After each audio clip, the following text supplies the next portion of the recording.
Friedrichs here. And somebody ever tell you what you think about, you become about, or who you hang about is who you become about, or what you eat, or you are what you eat, I should say. So a lot of truth to that. One of my lessons to my kids is make sure you hang around people that you want to be like. And when you become a professional and you get into a career, it's great to have a mentor, right? You want to find somebody that you want to succeed as they are succeeding, or someone that you want to be like. And then of course you model them and they become one of your mentors. So I have many of those.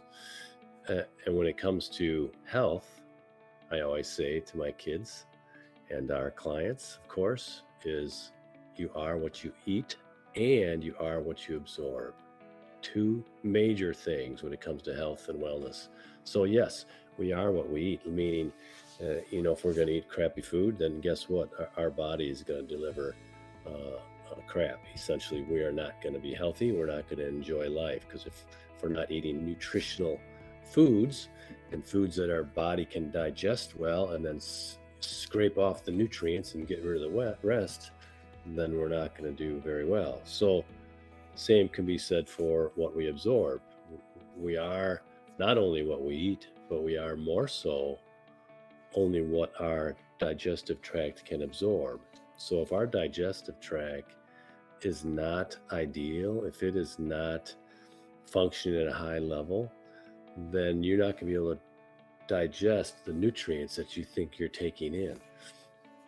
So some people are taking in a lot of, some of our clients they've come to us and they've been getting, their lab work shows that they have a lot of vitamin B12, but they're not absorbing it.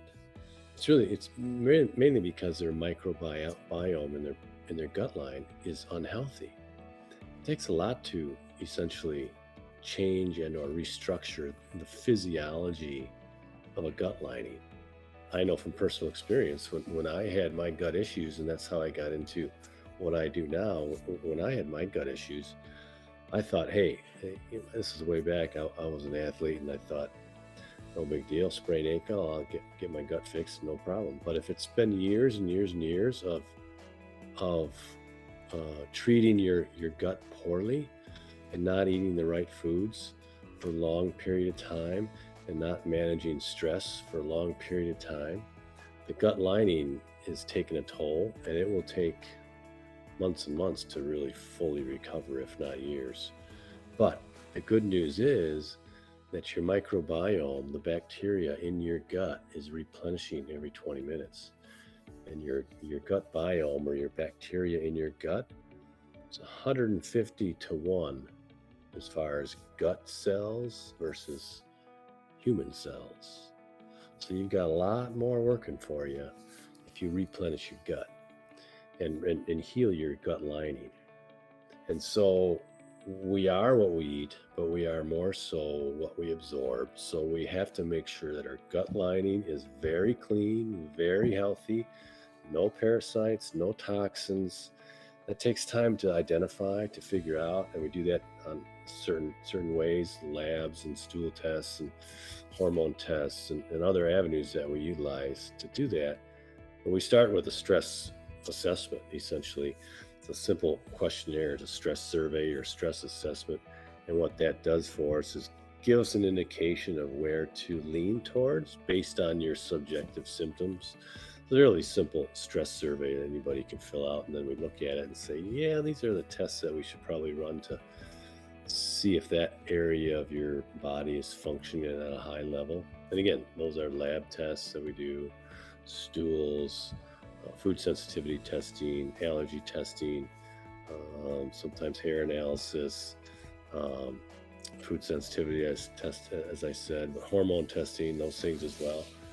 But we don't just jump in and do all those right away. Let's do a little stress survey and figure out what's causing your body not to function at a high level.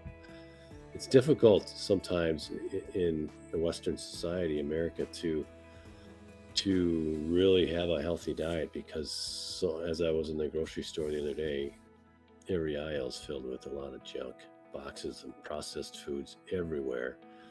And it's sad. So it can be done though, when once we figure out what's wrong and we know what to eat, what to stay away from, how to manage our stress levels.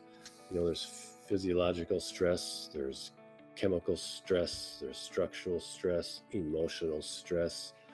All those things play into the role of how your body is absorbing food, or absorbing whatever you put into your body. So hang about who you want to be about. Good friends, good relationships, good colleagues, good places to hang out that are healthy for your mind and healthy for your spirit. And then so hang about who you want to be about, and then eat what you want to be like. Essentially, you are what you eat. You are more so what you absorb. And the only way to absorb and to make sure that you're absorbing all your nutrients properly is to really test it and then see if you have any symptoms that would suggest that potentially you have some underlying causes, maybe leaky gut, or impermeability of the gut lining, which just doesn't allow nutrients to be absorbed. There's a lot of things that go into it. So I would start with a stress survey for sure. But remember, first and foremost, you are what you eat, but more so you are what your body absorbs. And then hang about who you want to be about. Enjoy life.